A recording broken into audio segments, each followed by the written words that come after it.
Right, the last one, testing if a point lies on a line. Now, the first thing I want you to think about, how do we work out what points we're going to plot? We actually do a graph, a table of values, and we substitute in, don't we? We say, oh, if x was 0, what would y be? So we're going to use that logic to work out whether something lies on the line. Because what I'm going to do is I'm going to say, well, I'm going to pretend I don't know what my y value is for this. I'm going to pretend I need to work it out.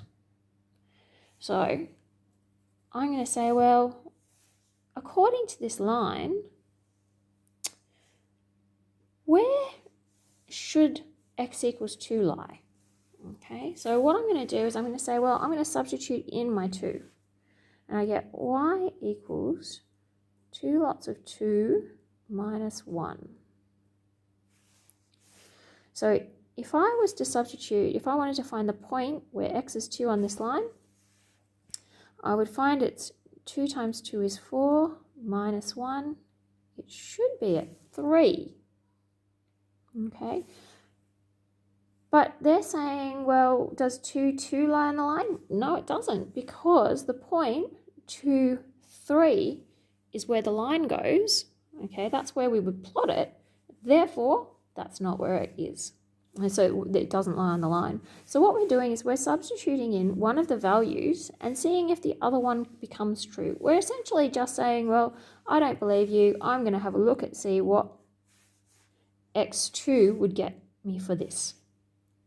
Okay, and we would do 2 minus 1. Ooh, that gives me 3. Well, then 2 definitely doesn't lie on the line. So we say, therefore, 2 does not lie on y equals 2x minus 1. Because most people wouldn't understand what our working actually meant. We actually have to tell them that, this is what we found from our working. Now, the last thing, horizontal and vertical lines.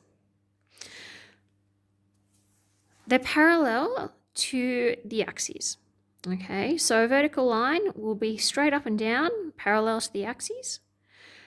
And looking at this, if we realize that our A here is 2, for example, looking at any point on this line, okay, if I ask for any point on this line, it would be 2, 0, 2, 1, 2, 2, 2, 3. So the important thing about this is that our x value is always 2. So what we say when we've got a vertical line, we always look at the point it goes through, and we just say, because it's vertical, because it only goes through that x value, we will say that it's x equals 2. For this one, we're going to do the same thing. It's horizontal. It doesn't get closer to the line or further away from the line.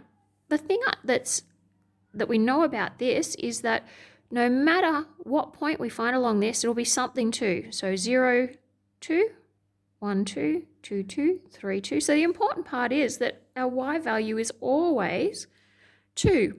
And that's what we call this line, y equals 2. All right, looking at the last example, it says sketch a graph of the following vertical and horizontal lines.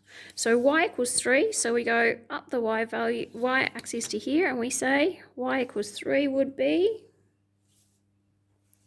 here. Looking here, x equals minus 4. There's x equals minus 4, minus 1, 2, 3, 4. Again, we know they go on forever. So I'm going to put x equals minus 4. Alrighty. You should be able to go on to the last exercise now, and that's this topic complete. All right, thanks guys.